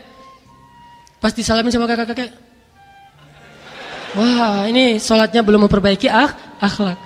Kakek-kakek ini nggak usah ngomongin sunnah di situ karena tidak ada yang melanggar sunnah. Omongin bab ikram, memuliakan orang yang lebih tua dari kita. Kalau sesama teman mungkin pas diginiin, tar aja, boleh sama teman. Atau pas diginiin sama dia, gaya-gaya anak skate gitu deh. Apa bro? Oh ya. Atau bro gitu, boleh aja deh sama teman ya. Tapi sama kakek-kakek, bro sis. Ada kakek-kakek, Assalamualaikum warahmatullahi. Sampai kadang-kadang ke belakang gitu kan ya. Semuanya disalamin. Saking mulianya hati beliau kan, pengen maaf-maafan. Mungkin semuanya ada dosa gak disengaja, tadi lagi jalan kesenggol atau apalah. Semuanya selesai. Nah pas sampai di sebelahnya, yang sebelah paling ininya, udah muter sampai sebelah sini. Ini luar biasa akhlaknya. Saya gak ngerti. Belajar sunnah kok akhlaknya gini. Berarti sholatnya tidak memperindah akhlak. Harusnya ya kayak nanti kalau emang menurut kita itu penting banget untuk dibahas, mau dibahas kata si kakek teh. Ya kayak mau dibahas. Akhirnya ya udah yuk kita di luar aja kata si kakek. Wah, ngeluarin jurusnya dalil masing-masing. Ini punya dalil, keluarin jurus MMA lah. Mixed martial art jadinya. Udah aja lah kalau kakek-kakek yang mau salaman, hormati dia sebagai orang tua kita. Dan dulu kan ada nasihat ulama, kalau kita ketemu orang tua, kita anggap bahwa dia lebih duluan beramal soleh daripada kita. Kalau ketemu anak muda, kita bilang kita lebih banyak dosa daripada dia. Kalau ngelihat ada orang lebih tua, kita anggap dia lebih duluan beramal soleh daripada kita. Amalannya lebih banyak. Kalau ke anak muda, yang lebih muda dari kita bilang kita lebih banyak dan lebih duluan buat dosa daripada dia. So, gimana kita mau menyombongkan diri? Sehingga pas orang tua gitu, ya, wah. Kalau perlu gitu ya, walaupun gak perlu gitu, kata si kakek, gak usah gitu amat juga, keles, kata si kakek. Biasa aja lah gitu. Ini akhlak. Jadi innas sholata tanha, mencegah, menghilangkan fahsya'i wal munkar. Jadi jangan sampai fitnah gara-gara ngaji udah di TSM jadi kayak gitu. Pas salaman ada yang datang lagi dari belakang dicoel-coel gitu mau salaman. Ngaji di mana lo? Di TSM. Saya pernah ngajarin yang kayak gitu. Orang saya juga kalau disalamin orang tua saya gitu-gitu deh sok tawadu gitu. Tawadu aja pakai sok gitu ya. Wes. Tapi nggak akan duluan karena saya nggak nganggap itu sebagai rutinitas yang perlu, tapi sangat menghargai kalau ada yang kayak gitu. Jadi saya nggak akan ngeduluin ini, semuanya silakan satu-satu gitu. Apalagi modelnya gini, mangga, menganggap dirinya suci. Ntar dulu pakai parfum dulu, silakan satu-satu. Nggak gitu-gitu amat. Tapi kalau ada yang nyodorin duluan, ya saya hargai ya gitu. Intinya akhlak di atas masalah pemahaman fikih kita. Terus ayat cerita tentang hubungan ibadah dengan akhlak yang lain yang paling indah juga adalah ibadah Rasulullah SAW. Kan ada cerita tuh Rasulullah lagi sholat, biasanya Rasulullah tuh kalau ngimamin sholat bacaannya panjang. Tapi suatu hari Nabi ngimamin sholat pas lagi mau baca panjang kayak kalau kita mah udah mulai alif lam mim gitu kan ya, kayaknya nih bakalan panjang nih. Alif lam mim. Langsung ruku gitu. Oh, kenapa ruku? Rasulullah pernah kayak mau baca ayat yang panjang gitu, tiba-tiba kepotong di tengah jalan langsung ruku. Dan sujud dan selesai. Ketika selesai sholat, sahabat agak-agak penasaran gitu nanya, ya Rasulullah, ada musibah atau ada kejadian apa ya Rasulullah kok tiba-tiba mempercepat sholatnya nggak kayak biasanya? Kata Rasulullah, ya tadi ketika saya sholat pengen baca ayat yang panjang, tiba-tiba mendengar seorang anak menangis di belakang. Dan saya khawatir menyusahkan ibunya sehingga saya mempercepat sholat saya. Lihat akhlak Rasulullah. Bukan cari kepuasan pribadi. Wah saya mah 1 juz lah kalau sholat mah. Kalau kalian gak sanggup udahlah kalian sholat di tempat lain aja. Di sini mah untuk orang-orang yang hebat. Untuk orang-orang yang hafiz. Ini mah barisan soft hufaz. Hafiz Al-Quran. Ahli Quran semua ini. Kalau sholat kita mah Al-Baqarah paling kecil. Paling sedikit itu. Biasanya kita Al-Baqarah, Al-Imran, Al-An'am. Tapi 1 ayat pertama doang. Ini saking semangatnya. Jadi dalam ibadah pun jangan mencari sensasi pribadi. Pertimbangkan juga unsur ini menyusahkan orang enggak. Jadi kalau tadi yang rakaat kedua agak panjang maaf ya. Soalnya belum ada anak kecil menangis. Kalau ada anak kecil menangis pasti saya baca Al-Ikhlas. Qul huwallahu ahad Allah. Kenapa Ustaz? Anak kecil nangis. Ikut sunnah Nabi. Saking Nabi itu sangat care dengan orang-orang di sekelilingnya. Termasuk yang lebih terkenal lagi, Nabi lagi sholat terus sujud ya. Cucunya naik ke atas punggung beliau kan. Padahal kan gampang banget. Kalau cucunya naik ke atas punggung, giniin dikit kan. Bisa. Jadi, oh ya, maaf Rasul. Kan bisa aja. Nabi mah enggak. Didiamin aja. Sampai sahabat juga bingung nih kenapa sujud lama banget. Tadi kita sujud terakhir bukan karena cucu saya naik ke atas punggung ya. Karena ngantuk. Enggak lah, doa. Jadi Nabi lagi sujud, naik cucunya di atas punggung, dibiarin aja sama Nabi. Nabi tidak mau mengganggu cucunya yang lagi bermain, sehingga Nabi biarkan sampai mereka turun sendiri. Enggak dikasih isyarat atau gerakan apa yang suruh turun gitu, enggak. Tapi dibiarin aja. Begitu udah cucunya udah puas naik di atas punggung beliau, turun, baru Allahu Akbar. Sahabat juga sangat taat kepada Rasulullah. Enggak ada yang lagi Nabi kelamaan. Enggak, bahaya itu. Yang saya sering khawatir itu ya, saya pengen sujud yang lama di akhir, khawatir ada jamaah yang gini. Ini Ustadz pingsan atau meninggalnya husnul khotimah atau apa gitu. Jangan-jangan Ustadznya husnul khotimah. Kenapa sholatnya nih sujudnya lama banget? Ini husnul khotimah nih kayaknya. Saya khawatir itu aja, makanya saya agak-agak galau gitu nih, dilamain lagi nggak ya? Padahal masih banyak doa yang pengen dibaca, soalnya doa di ketika sujud itu kan paling ya, mustajabah. Cuma khawatir jamaah nanti ada yang galau gitu sampai subhanallah, subhanallah. Kan nggak enak jadinya. Ya udah deh. Kecuali sholat tahajud. Karena pernah saya agak lama gitu, mulai ada yang gitu-gitu di belakang. Banyak yang bersin-bersin, batuk-batuk, tiba-tiba. Untung nggak ada yang sat. Nih sahabat Nabi mah paham. Cuman mereka tetap nggak ngerti. Begitu selesai sholat baru mereka tanya, dan pertanyaan mereka kelak menjadi sebuah teladan. Nabi mengatakan tadi pas lagi sujud, cucu saya naik ke atas punggung dan saya tidak ingin mengganggu mereka. Sholat dengan akhlak ternyata nyambung. Oh ini mah saya dengan Allah, nggak ada anak, istri semuanya tinggalin, hanya menghadap Allah aja. Dari mana ajaran seperti itu? Begitu udah sholat, Allahu Akbar. Pas kita sujud, anak naik, langsung berdiri aja tuh. Wah, anak terpelanting gitu.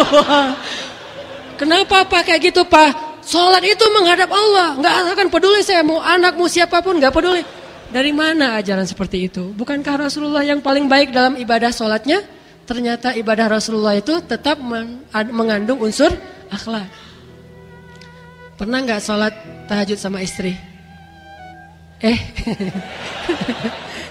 Hashtagnya Kalau tahajud sama istri sesekali coba sholat dipadukan dengan akhlak romantis. Pas istri berdirinya agak-agak jauh, yang kan kita nggak ada makmum laki-laki kan, nggak ada. Udah kamu nempel aja di sini dekat-dekat. Sholat tahajudnya tuh agak-agak kena gitu, sehingga begitu ruku kena, jadi salah-salah nanti pas berdiri gini jadi gandengan gitu. Pengen nunjukin ya Allah kita mah romantis orangnya. Pernah nggak sholat tahajud bareng pasangan? Itu beda, unsur akhlaknya lebih kelihatan. Sujud lama, istri juga taat, kelihatan di situ. Sifat istri itu kelihatan ketika sholat tahajud. Makanya kalau pengen tahu istri saya ini udah seperti apa sekarang ketaatannya sama saya, bawa sholat dan sujudnya 1 juz. Kalau sujud 1 juz dia masih diam aja, berarti insya Allah dia orangnya taat banget. Kemanapun kita bawa dia ikut. Tapi kalau sujud 1 juz dia juga diam, udah kita bangun tahiyat dia masih diam. Sujud diam, Masya Allah istri saya soleha banget ya. Saya udah baca 1 juz, ketika sujud tuh doanya kayak 1 juz, diam aja dia nggak protes, tenang anteng gitu. Pas kita tahiyat, wah Masya Allah lebih soleh dari saya. Ternyata tidur ya. Oke, balik lagi ke kepancing sih. Saya tadi pengennya ceramahnya yang khusyuk malam ini. Ibadah ya, hubungan ibadah Nabi dengan sholat. Sholat dengan akhlak.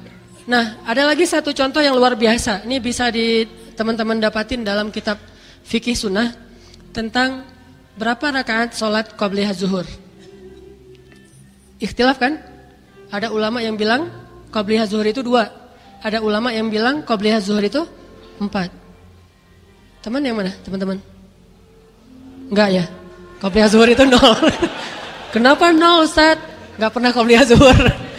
Bagi saya mah qabliyah zuhur mah 0 Ustaz. Soalnya enggak pernah qabliyah zuhur. Rasul mah ada riwayat 2, ada riwayat 4. Kenapa bisa kayak gitu? Kalau Abdullah ibnu Abbas yang bilang Rasul mah kalau sholat qabliyah zuhur 2, kata Ibnu Abbas dengan pedenya. Kata Aisyah, Rasul mah kalau qabliyah zuhur 4 dengan pedenya juga. Kenapa Aisyah sama Ibnu Abbas beda pendapat? Ternyata Nabi itu kadang qabliyah zuhur di rumah, kadang di masjid. Kalau qabliyah zuhurnya di rumah pas azan, beliau wudu kemudian sholatnya di rumah dulu. Sebelum kan rumah dengan masjid cuma bersebelahan. Jadi qabliyah zuhur di rumah, beliau akan sholat 4 rakaat. Tapi kalau beliau sholat qabliyah zuhurnya di masjid, beliau akan sholat 2 rakaat. Kenapa? Karena beliau tidak mau menyusahkan umatnya. Kalau nggak ada yang lihat, sholatnya 4. Kalau banyak yang lihat, sholatnya 2. Coba lihat unsur akhlaknya. Kebalik. Kalau kita di rumah nggak ada qabliyah, nggak ada badiah. Giliran di masjid, panjang sekali sholat qabliyah zuhurnya. Apalagi kalau masjid yang nggak pakai timer ya, nunggu orang semuanya selesai qabliyah, nungguin kita tuh setengah jam. Kenapa nggak iqamah? Itu di belakang masih pada sholat. Orang pengen sholat, dia mah qabliyahnya panjang banget di masjid, giliran di rumah selesai. Ini berarti sholat kita yura'unan nas, riya. Giliran di masjid sholatnya lebih terlihat khusyuk daripada di rumah. Ini nih kayak jelek buat diri sendiri nih. Kalau di rumah biasa aja, di masjid panjang luar biasa. Ayatnya panjang banget. Ini menunjukkan akhlak Nabi. Giliran sholat di rumah 4 rakaatnya panjang 4 rakaat ngambilnya. Giliran di masjid, ini di masjid banyak yang lihat. Udah deh saya 2 rakaat aja biar nanti sahabat nirunya yang ringan, tidak meniru yang berat. Ini nilai-nilai akhlak yang terselubung di dalam ritual-ritual ibadah Nabi SAW yang luar biasa. Ibadah dan akhlak. Terus ada lagi ibadah dalam ini sampai dalam bab memberi hukuman. Kalau dakwah dan muamalah udah pastilah. Ibadah dalam akhlak dalam memberi hukuman. Bayangin, akhlak dalam memberi hukuman. Memberi hukuman boleh karena itu hak agama. Jika ada orang yang melakukan kesalahan menurut agama dan memang pantas dihukum. Cuman tidak boleh mencela. Salah sekali menurut agama Islam, gara-gara marah terhadap orang yang melakukan kesalahan dalam agama terus mencela, itu salah dalam agama. Orang yang bersalah itu salah, yang mau memperbaiki kesalahan juga salah, sama-sama salah ini.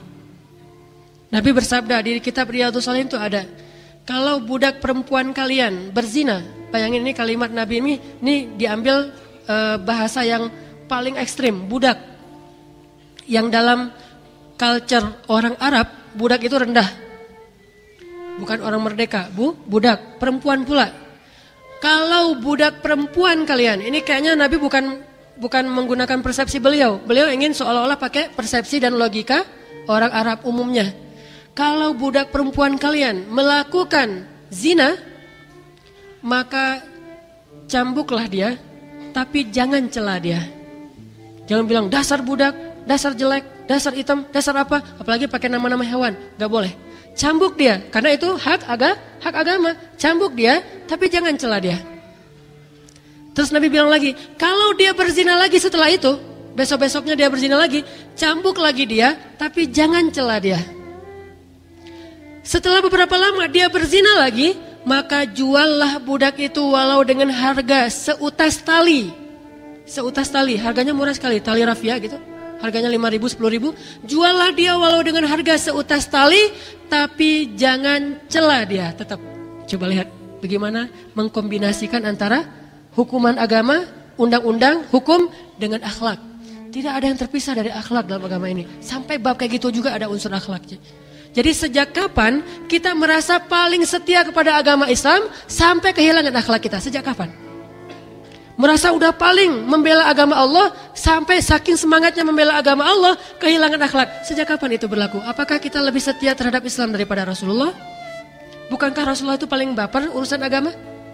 Paling sensitif urusan agama? Paling kena banget urusan agama? Paling sedih banget kalau urusan agama? Paling serius kalau urusan agama? Tetapi kenapa tetap tidak kehilangan sisi akhlaknya? Karena akhlak gak bisa dipisahkan dalam bab apapun dalam agama kita. Tetap gak boleh. Saya sedih ketika kemarin ada adegan misalnya, walaupun adegan-adegan yang lain saya juga sedih, misalnya ada adegan presiden tidak mau menemui ulama. Sedih kita, bukan bab masalah demonya, saya gak tahu pro yang mana, ini nanti masalah pilihan masing-masing. Kita boleh pro A dan B dan Z dan segala macam. Cuman bab seorang presiden tidak mau menemui ulama yang udah datang ke depan istana, ini bagi saya ada rasa sedih. Tapi bukan berarti kita boleh mencela. Begitu mencela, kaum muslimin berteriak. Ini yang saya agak-agak lebih sedih lagi. Kenapa celaan diteriakin seolah-olah itu sebuah pembenaran, bahwa itu hero, bahwa itu hebat. Gak boleh seperti itu. Kita harus tetap menjaga akhlak sebenci apapun kita kepada seseorang. Bahkan walaupun kita pengen menghukum dia, tetap menjaga akhlak. Hukum aja, tapi jaga akhlak. Kayak misalnya ada perempuan di zaman Nabi yang berzina itu kan, kemudian mau dirajam aja terus, karena itu hak agama. Tetapi jangan gara-gara merajam lantas kita mencela dia dengan mengatakan perempuan keji. Gak boleh. Ada lagi seorang laki-laki yang minum khamar. Kalau dia mabuk tuh dia suka ganggu orang di jalan, ganggu orang gitu. Akhirnya ditangkap sama sahabat. Kata Nabi, ikat dia di tiang masjid. Dulu tiang masjid itu sekalian jadi penjara. Jadi masjid itu bank juga masjid, sholat juga masjid, jihad di masjid mulainya, ngatur-ngatur negara di masjid, penjara juga di masjid. Karena memang belum membutuhkan ruang penjara khusus. Orang diikat di tiang masjid. Setiap sahabat yang masuk masjid dianjurkan oleh Nabi ambil sendal dan pukul dia pakai sendal. Jadi hukumannya tuh kayak gitu. Ambil sendal, mukulnya hanya satu bagian yang boleh di sini. Gak boleh, wah ini kamu dasar. Gak boleh di sini, gak boleh di tempat lain. Cuma di sini doang bolehnya. Ini Islam, indahnya Islam. Tapi bukan berarti akhlak mulia, lantas hukum gak tegak, gak boleh juga. Berarti gak adil kan ya? Kalau gitu buat apa kita berbuat baik, mending buat jahat aja sekalian karena gak dihukum juga. Kata orang, katanya agama yang mulia, tapi kok orang masuk neraka? Kalau gak ada neraka, lantas buat apa kita berbuat baik? Mending kita buat jahat aja, toh gak akan masuk neraka juga. Justru neraka itu untuk memberi keadilan bagi manusia supaya orang tidak berbuat jahat. Indahnya akhlak Islam, cuman gak boleh berlebihan. Hukum-hukum aja. Karena dia ganggu orang di jalan, dia diikat di tiang masjid, setiap mau masuk masjid ambil sendal, pok, masuk masjid. Ambil sendal, pok, masuk masjid gitu. Oh loh, masuk masjid. Tapi ada seorang sahabat, pas ngambil sendal, saking, nih kayaknya hamasahnya, Masya Allah nih. Orang ini luar biasa. Wah, saya paling benci dengan kemungkaran. Saya sama sekali nggak ada toleran dengan kemungkaran. Saya ambil sendal, dipukul sambil mengatakan, celaka kamu. Memukul sambil mencela. Nabi langsung menegur, janganlah kamu membantu syaitan untuk mencelakai saudaramu, yaitu dengan cara mencela. Pukul-pukul aja, tapi jangan dicela. Jangan juga dipuji. Udah mukul muji, itu namanya ngenyek ya. Soleh ya. Gak perlu kayak gitu teh. Ini mah basa-basi tingkat dewa ini. Udah aja jangan dicela, jangan dipuji, pukul-pukul aja. Wajah biasa aja, nggak usah juga. Ya, nggak usah. Ini mah dua-duanya nggak balance. Wajah dalam serius-serius, ketawa-ketawa, santai-santai, dan seterusnya. Baper juga baper. Kan ada wajah baper tuh, emoticon. Baper, senang. Jadi jangan mau mukul orang.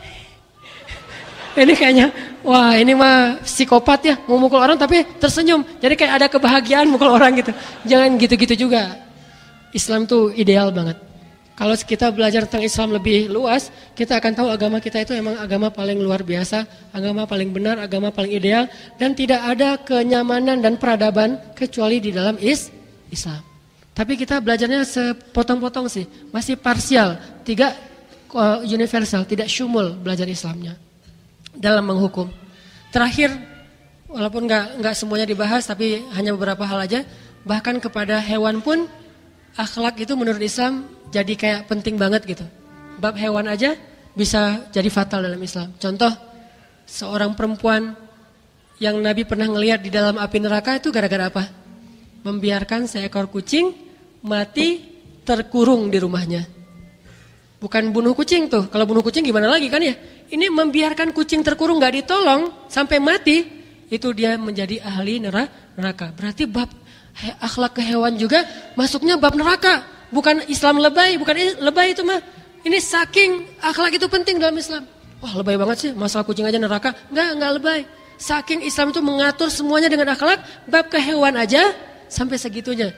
Gara-gara dia membiarkan kucing mati gak dikasih makan dan minum dan terkurung. Akhirnya dia menjadi satu dari antara ahli neraka. Sebaliknya, ada seorang perempuan yang dulunya dia pezina, lalu dia sudah bertobat. Bukan pezina ngasih minum anjing terus masuk surga, salah ya. Ini ada yang disensor nih ceritanya. Oh katanya, itu aja pezina, kalau bisa kasih minum anjing bisa masuk surga. Kalau gitu enak banget, mencuri kasih minum anjing masuk surga. Merampok kasih minum anjing masuk surga. Berzina, kita selingkuh yuk, nanti kita tinggal kasih minum anjing masuk surga. Nggak gitu atuh. Yang sempurna baca kisahnya. Pezina ini sudah bertaubat. Jadi bukan pezina masuk surga. Orang yang bertobat dari zina masuk surga, itu benar. Kalau pezina masuk surga, nggak ada itu. Nggak ada pezina yang masuk surga. Nggak ada peminum khamar yang masuk surga. Nggak ada pencuri yang masuk surga. Nggak ada pembunuh yang masuk surga. Nggak ada pendosa yang masuk surga, itu nggak ada. Tapi yang ada orang yang bertobat dari dosa masuk surga, itu semuanya insya Allah seperti itu. Mantan pembunuh, mantan pezina itu masuk surga. Tapi yang paling penting di sini adegannya apa? Saking seriusnya dia bertobat, sampai ada anjing yang kehausan aja dia tolong. Justru gara-gara amal itu Allah kasih sayang kepada dia, terus dia dikasih hidayah dan jadilah dia perempuan yang soleha dan masuk surga. Lihat, dengan anjing aja kayak gitu. Sehingga walaupun anjing itu adalah binatang yang najis dalam fikih Islam, kan kalau kena liur anjing atau lidah anjing mah harus disamakan ya. 7 kali dibersihkan, salah satunya dengan debu gitu. Jadi air terakhir debu. Jangan dijilat lagi, bahaya. Nah, itu kalau anjing. Tapi gimana pun najis anjing dan mengucapkan kalimat itu gitu, nggak boleh. Tetap aja dia punya hak asasi anjing. Di antara hak asasi anjing, kalau dia haus kita kasih dia minum. Kalau kita membiarkan dia kehausan, kita melanggar hak asasi anjing. Hak asasi anjing. Gak boleh itu dalam Islam. Padahal hewan najis, gimana hewan yang tidak najis? Dan gimana yang bukan hewan, yaitu manusia? Betapa Islam itu luar biasa. Makanya gak ada satupun bab dalam Islam yang terpisah dari akhlak, itu gak ada. Gak ada yang terpisah, semuanya ada unsur akhlak. Tinggal kita ngulik, cari tahu. Insya Allah kita akan melihat ternyata Islam itu benar-benar wa ma arsalnaka illa rahmatan lil alamin. Dengan ketegasannya ada akhlak, dengan kemarahannya ada akhlak, apalagi dengan kebahagiaan, kelemah lembutan dan hal-hal yang sifatnya baik, pasti ada akhlaknya. Mudah-mudahan ini bermanfaat. Mari kita tutup dengan banyak-banyak beristighfar. Kita kebanyakan ketawa malam ini. Astagfirullahaladzim. Dan paling banyak dosanya kayaknya saya, gara-gara saya jadi orang ketawa. Astagfirullahaladzim. Kan Nabi bilang, kalau kalian tahu apa yang aku tahu, kalian akan banyak menangis dan sedikit tertawa. Salah saya susah kebawa-bawa. Maaf ya teman-teman, bukan bermaksud memperolok-olok agama atau mentertawakan orang lain. Hanya saya khawatir mungkin materinya terlalu monoton, membuat kita agak bosan. Mudah-mudahan itu tidak mengurangi rasa khusyuk kita dan juga menangkap pesan-pesan inti dari tausiah malam ini. Dan saya beristighfar atas kesalahan dan kelalaian ini. A'udzu billahi minasy syaithanir rajim. Bismillahirrahmanirrahim. Alhamdulillahi rabbil alamin. Alhamdulillahi hamdan katsiran tayyiban mubarakan fih. Allahumma lakal hamdu wa lakal syukru ya Allah. Lakal hamdu wa lakal syukru ya Rahman. Lakal hamdu wa lakal syukru ya Rahim. Lakal hamdu wa lakal syukru ya Karim. Lakal hamdu wa lakal syukru ya Rauf. Lakal hamdu wa lakal syukru ya Hakim.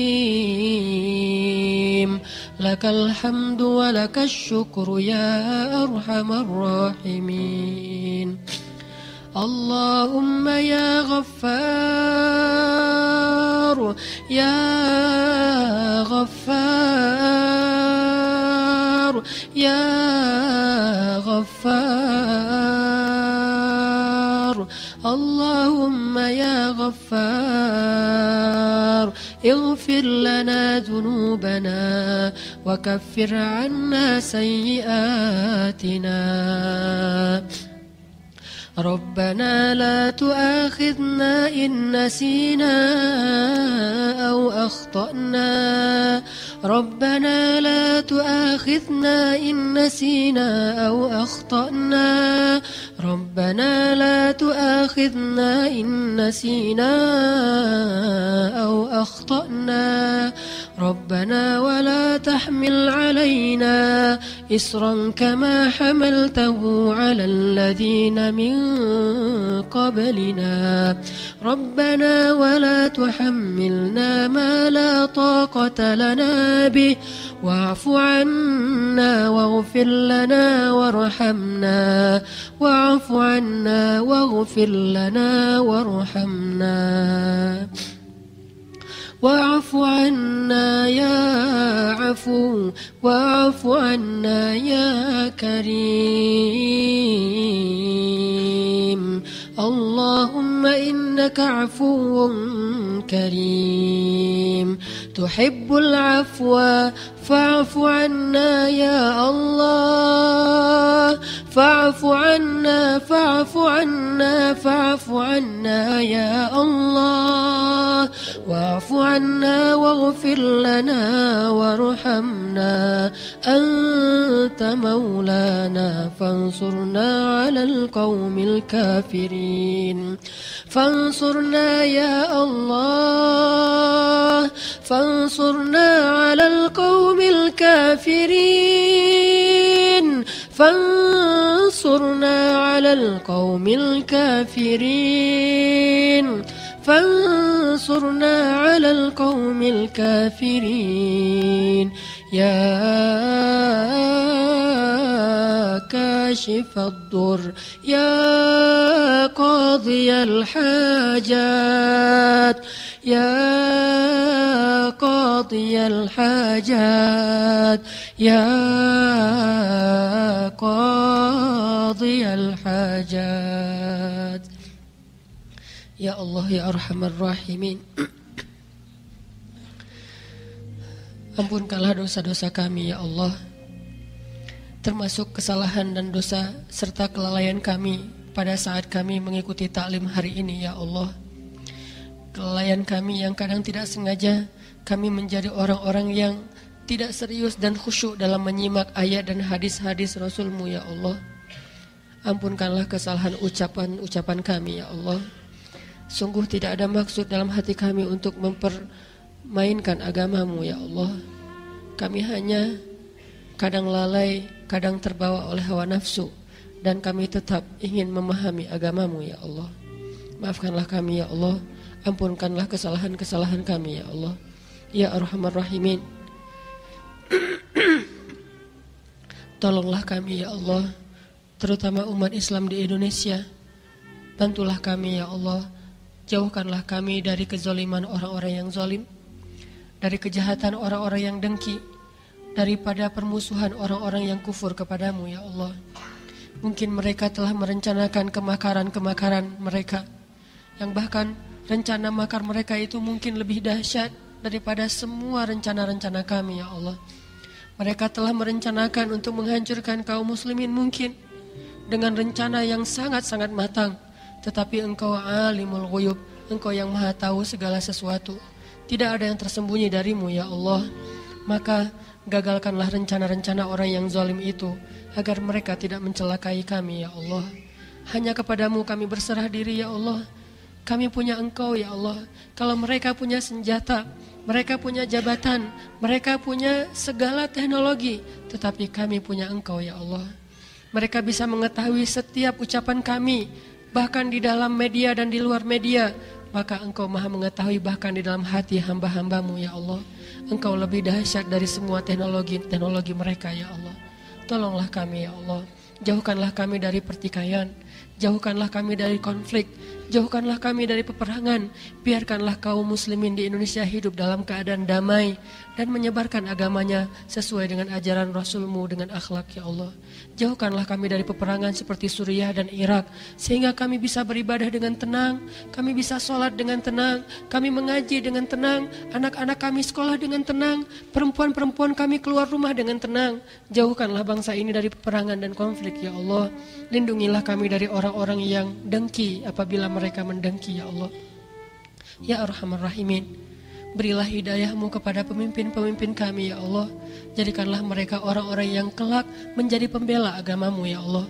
Seperti Engkau memberi hidayah kepada Umar bin Khattab, kepada Khalid bin Walid, kepada Ikrimah bin Abi Jahal.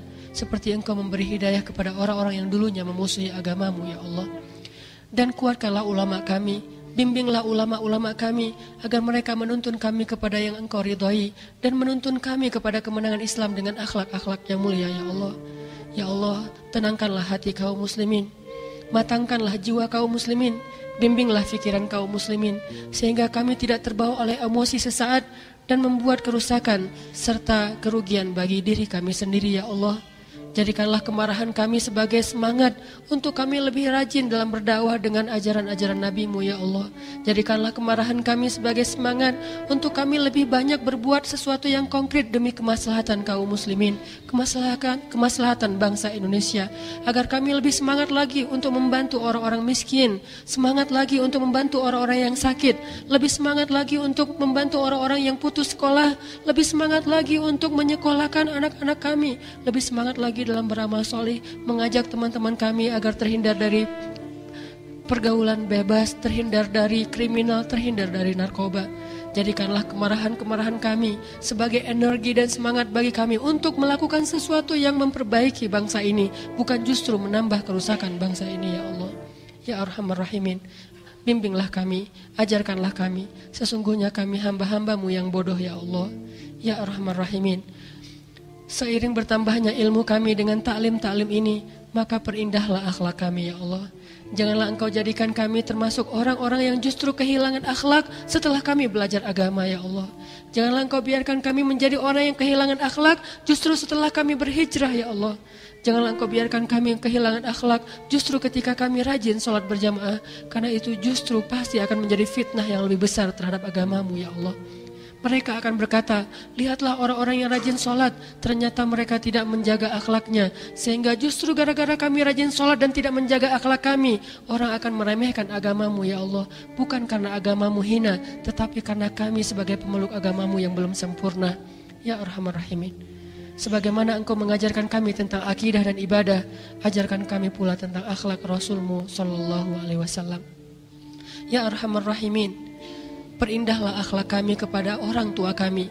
Sungguh tidak ada kebaikan bagi seorang anak yang durhaka kepada orang tuanya, meskipun dia rajin beribadah, meskipun dia sangat beriman kepadamu. Jika dia mendurhakai orang tuanya, Engkau tidak akan ridho kepadanya ya Allah. Perbaikilah akhlak kami kepada orang tua kami. Perbaikilah akhlak kami kepada pasangan kami. Jadikanlah kami suami yang melindungi dan menjadi teladan baik bagi istri-istri kami. Dan jadikanlah kami istri yang taat dan sabar kepada suami kami. Ya Arhamar Rahimin, perbaikilah akhlak kami kepada tetangga kami. Janganlah Engkau biarkan ada tetangga yang sakit hati karena perangai-perangai buruk kami. Janganlah sampai ada seorang tetangga yang berdoa dalam keadaan terzolimi karena dosa-dosa kami ya Allah. Perbaikilah akhlak kami kepada teman-teman kami, meskipun mungkin mereka beda agama dengan kami, mereka masih di dalam kebatilan, dan kami dengan hidayah-Mu sudah berada di dalam kebenaran. Meskipun mereka mungkin belum berhijrah, tetaplah Engkau jaga akhlak kami kepada mereka. Mudah-mudahan dengan akhlak yang baik, mereka akan mau berhijrah dan bertobat dan kembali kepadamu ya Allah. Ya Arhamar Rahimin, bantulah kaum muslimin di seluruh dunia, di Suriah, di Palestina, dan jadikanlah mereka negara yang aman, sehingga mereka bisa beribadah dengan baik, sehingga mereka bisa sekolah dengan baik, sehingga mereka bisa mendapatkan kembali hak-hak mereka dengan sempurna. Ya Arhamar Rahimin, berilah hidayah kepada pemuda-pemuda Islam di Bandung, pemuda-pemuda Islam di Indonesia. Bangkitkanlah Islam di Indonesia di tangan anak-anak muda yang cerdas, anak-anak muda yang kreatif, anak-anak muda yang humanis, anak-anak muda yang taat kepadamu ya Allah.